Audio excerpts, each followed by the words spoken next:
إن الحمد لله نحمده ونستعينه ونستغفره ونعوذ بالله من شرور أنفسنا وسيئات أعمالنا من يهده الله فلا مضل له ومن يضلل فلا هادي له وأشهد أن لا إله إلا الله وحده لا شريك له وأشهد أن محمدًا عبده ورسوله لا نبي ولا رسول بعده بلغ الرسالة وأدى الأمانة ونصح الأمة وجاهد في الله حق جهاده ليلها كنهارها لا يزيغ عنها إلا هالك وصلوات الله وسلامه على نبينا محمد ابن عبد الله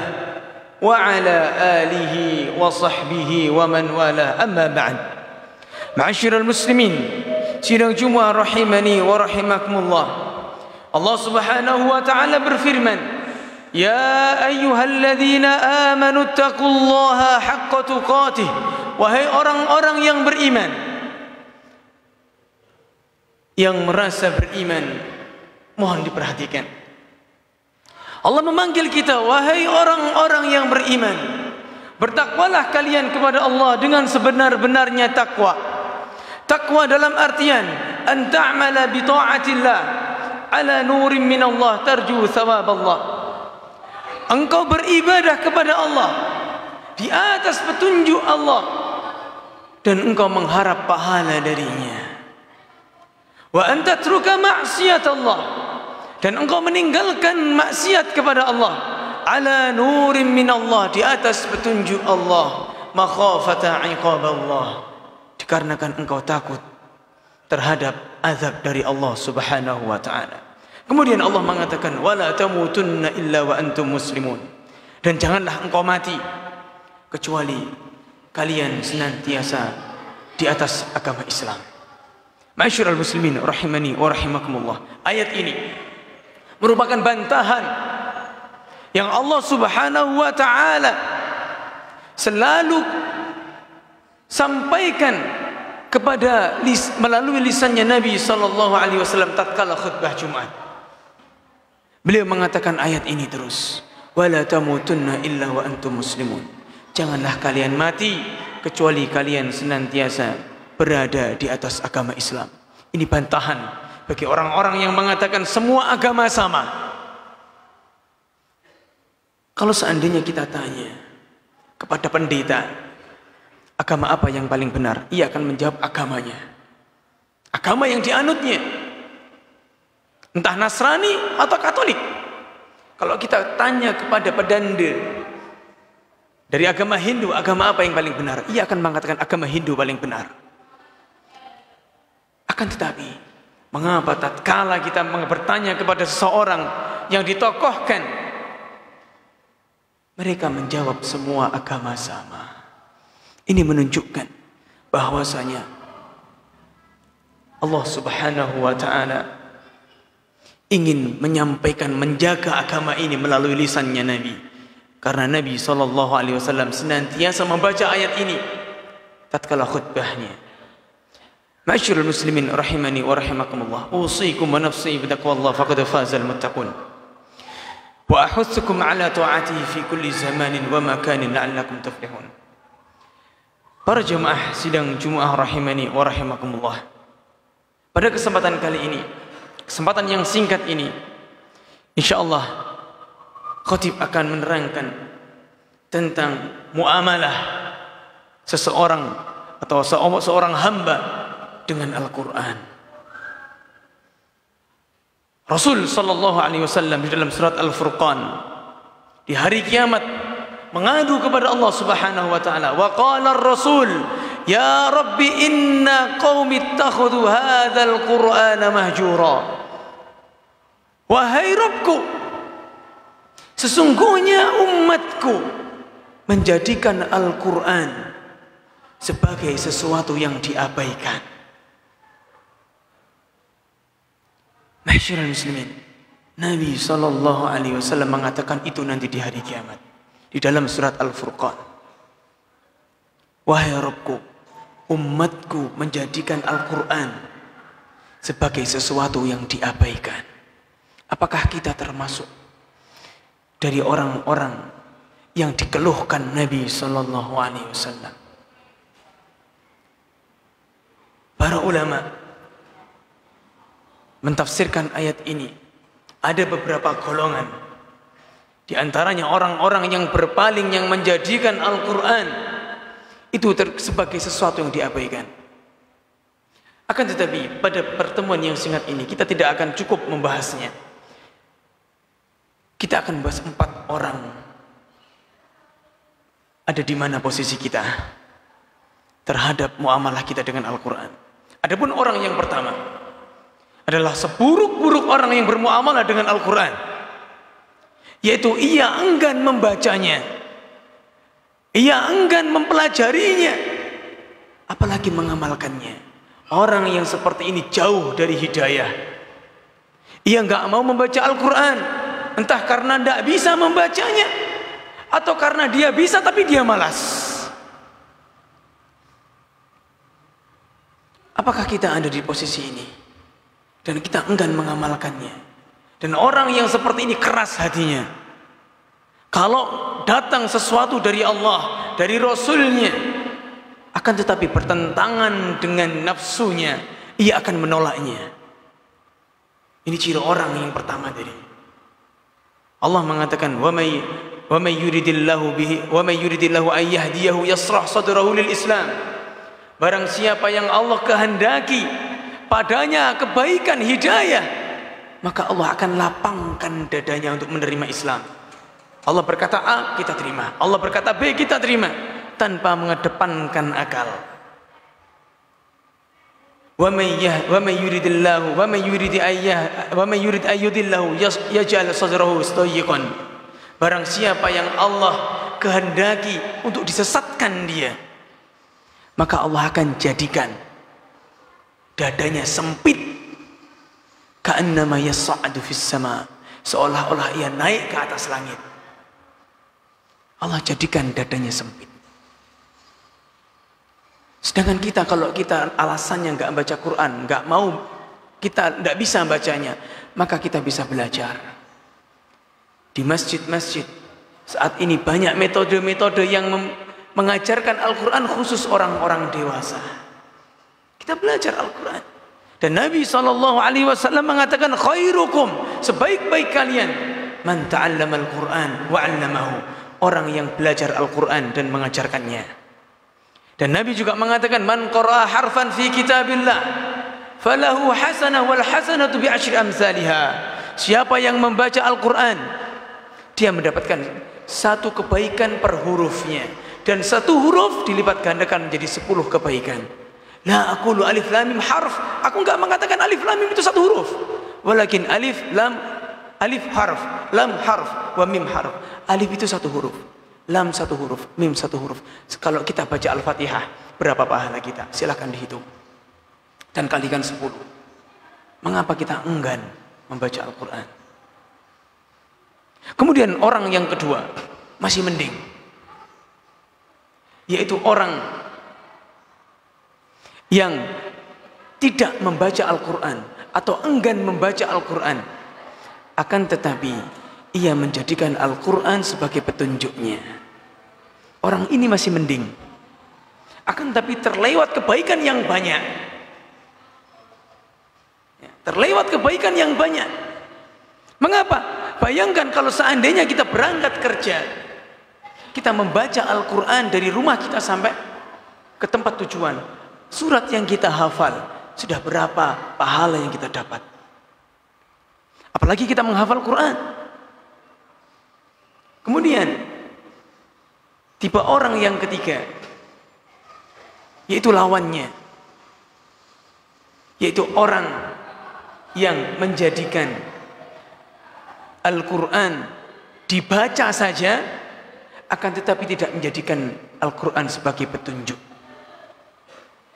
Ia gemar membaca Al-Quran, akan tetapi Ia masih suka datang kepada dukun, masih percaya ramalan-ramalan. Padahal Allah Subhanahu wa ta'ala sendiri yang mengatakan melalui lisan nabinya bahwasanya, kata Nabi sallallahu alaihi wasallam, man ata 'arrafan aw kahinan fas'alahu bi an syai' lam tuqbal salatuhu 40 lailah. Siapa yang mendatangi paranormal atau dukun untuk bertanya sesuatu, maka sholatnya tidak diterima 40 malam. Sholat kita nggak datang ke dukun, kita tidak datang ke dukun, sholat kita belum tentu diterima oleh Allah.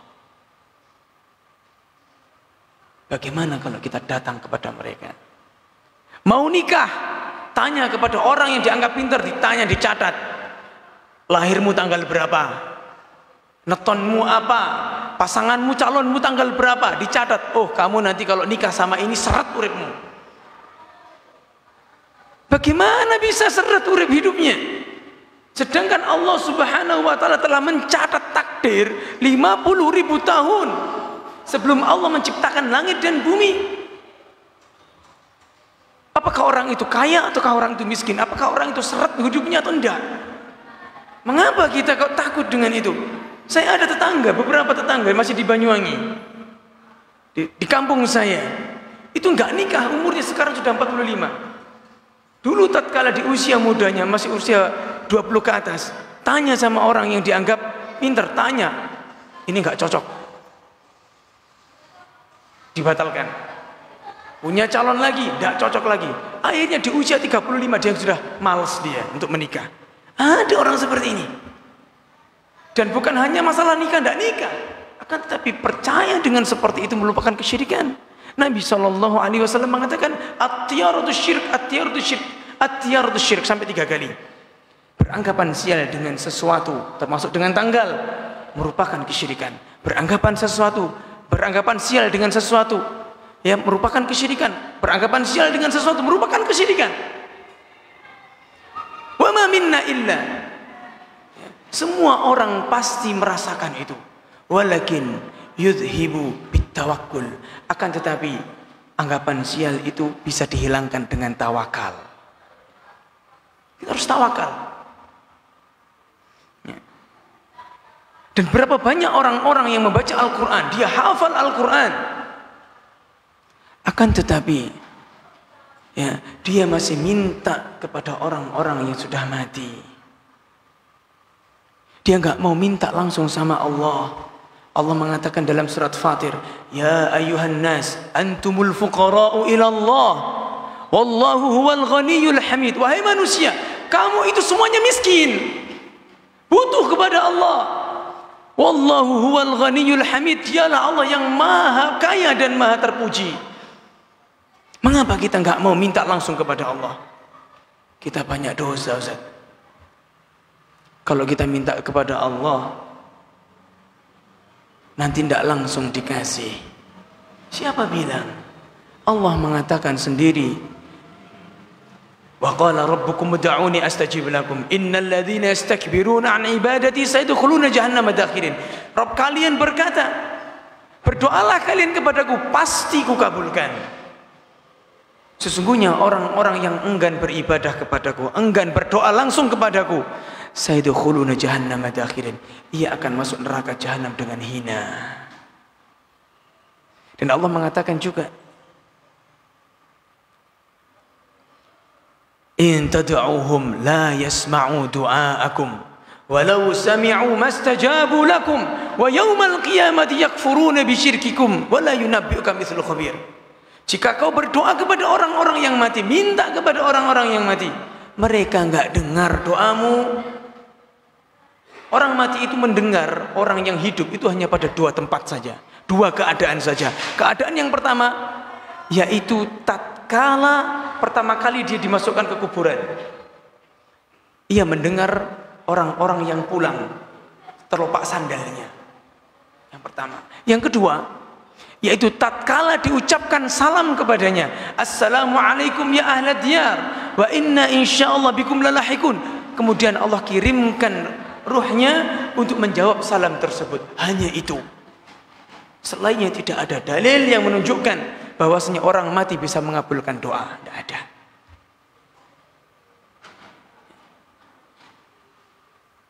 Kemudian Allah memberikan agak merendah dikit. Oke lah, walau sami'u. Kalau seandainya mereka mendengar. Oke, kalau seandainya mereka mendengar. Walau sami'u mastajabu lakum. Pasti mereka tidak bisa mengabulkan doa kalian. Bagaimana mungkin bisa mengabulkan doa? Orang dia saja ketika mati itu nggak bisa jalan, nggak bisa mandi, nggak bisa ngelepas pakaiannya sendiri. Masih butuh orang lain untuk memasukkan jasadnya ke dalam kuburan. Bagaimana dia bisa memberi manfaat? Masyaallah muslimin rahimani wa rahimakumullah. Ini ciri yang keempat. Orang yang keempat hanya membaca Al-Quran saja, akan tetapi mereka tidak mentadabburinya, tidak tahu maknanya. Padahal ayat-ayat yang disampaikan tadi semuanya dalam Al-Quran. Masyaallah muslimin rahimani wa rahimakumullah. Adapun yang terakhir, sebaik-baik orang adalah orang yang menjadikan Al-Quran sebagai petunjuk. Dan Allah dan orang tersebut membaca Al-Quran terus menerus. Tidak ada satu hari pun terlewat kecuali dia membaca Al-Quran. Ini orang yang terbaik. Allah mengatakan, Innal ladzina yatluna kitaballah wa aqamus shalah wa anfaqu mimma razaqnahum sirran wa alaniyah yarjuna tijaratan lan tabur liyuwaffiyahum ujurahum wa yazidahum min fadlih innahu ghafurun syakur. Sesungguhnya orang-orang yang membaca Al-Quran, membaca kitab Allah, dan mereka mendirikan sholat, dan mereka berinfak di jalan Allah, mereka sesungguhnya sedang berniaga dengan Allah, dengan perniagaan yang tidak akan pernah rugi. Bagaimana rugi kita membaca Quran? Allah kasih satu pahala, satu hurufnya, satu kebaikan. Dan kebaikan itu dilipat gandakan 10 kebaikan. Kalau satu halaman, kalau satu juz, kalau sudah hatam, banyak pahala kita. Masyaallah muslimin rahimani wa rahimakumullah. Dan Al-Quran diturunkan yang pertama adalah untuk diambil petunjuknya. Dzalikal kitabu la raiba fihi hudan lil muttaqin. Itulah Al-Quran yang tidak ada keraguan di dalamnya, yaitu petunjuk bagi orang yang bertakwa. Barakallahu li wa lakum fil Qur'anil azim wa nafa'ani wa iyyakum bima fihi minal ayati wa dzikril hakim. Aqulu qawli hadza fastaghfiruhu innahu huwal ghafurur rahim.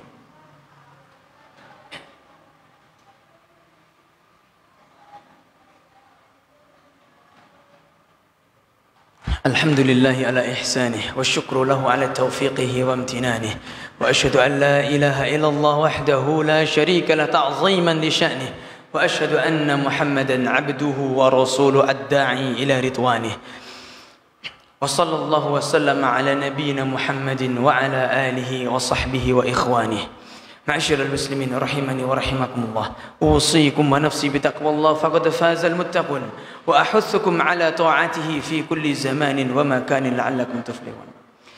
معاشر المسلمين sidang Jumat rahimani wa rahimakumullah. Marilah kita hilangkan rasa malu kita untuk mempelajari Al-Quran. Terkadang aku sudah tua malu belajar Al-Quran. Jangan seperti itu. Ketika kita belajar Al-Quran dan kita belum bisa membacanya, maka kita mati dalam keadaan terbaik. Mengapa? Nabi mengatakan khairukum, sebaik-baik kalian yang belajar Al-Quran. Bukan yang bisa baca Al-Quran, bukan. Yang belajar Al-Quran atau yang mengajarkannya. Bisa tidak bisa itu urusan belakang. Yang penting kita belajar.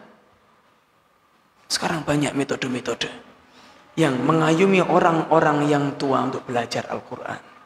Belajar. Allah mengatakan, Innallaha wallahu la yastahi minal haq. Allah itu enggak malu terhadap kebenaran. Mengapa kita malu? Kita belajar Al-Quran, mengapa kita malu? Walaupun a'ababa. Saya punya murid. Beliau seorang doktor, dosen di UNESA. Ya, beliau belajar Al-Quran dari A, A, Ba, Ba.